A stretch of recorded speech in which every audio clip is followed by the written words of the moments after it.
বিসমিল্লাহির রহমানির রহিম। আসসালামু আলাইকুম। আমরা আজকে চলে এসেছি মহাস্তাপুর ইউনিয়ন, যেটি হোগলা নেজুবাজার থেকে পিরাসন চলে গেছে, ওই রাস্তাটি আজকে আমরা চলে এসেছি। আমরা আসার কারণ একটি হলো যে রাস্তাটি বহুদিন থেকে কাঁচা আছে। কাঁচা আমাদের এখানে আসার কারণ হলো যে কৃষকেরা কৃষি কাজ নিয়ে, ধান নিয়ে, আজ যে বড় মৌসুমে ধান নিয়ে যেতে পারছে না। একটি কারণ হচ্ছে যে কাঁচা রাস্তায় আপনারা দেখতে পাচ্ছেন একবারে এক হেঁটু করে ঢুকে যাচ্ছে গাড়ি, সেজন্য আমাদের কৃষক ভাইরা ধান নিয়ে যেতে পারছে না। যদি এই রাস্তাটি হয়ে যায় তাহলে আমাদের কৃষক ভাইয়ের জন্য এবং আমাদের এলাকাবাসীর জন্য অনেক ভালো হয়। যদি এই রাস্তাটি হয়ে যায় তাহলে এই যে দেখতে পাচ্ছেন এই যে পুয়াল হয়ে যাচ্ছে, কিন্তু যদি এই রাস্তাটি হয়ে যায় তাহলে এই পুয়াল গুলো আর হবে না, কারি হয়ে চলে যাবে। তাহলে আমার গবাদি পশু যারা আপনার খড় দিয়ে খাওয়ায় তাদের জন্য খুব ভালো হয়। আপনারা দেখতে পাচ্ছেন এই যে গাদি গাদি আপনার খড়ের পালা দেওয়া আছে।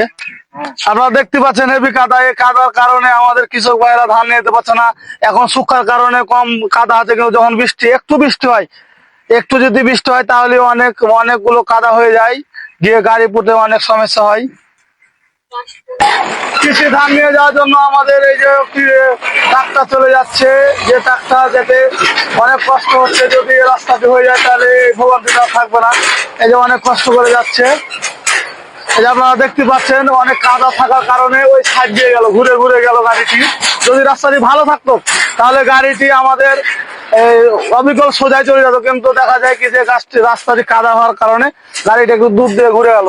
এজন্য আমি কর্তৃপক্ষকে বলবো তারা যেন অতি শীঘ্রই রাস্তাটি করে দেয়, তাহলে আমাদের হোগলাবাসী, আমাদের প্রাণের দাবি পিরাসন যাওয়াটা খুব সুবিধা হয়ে যাবে।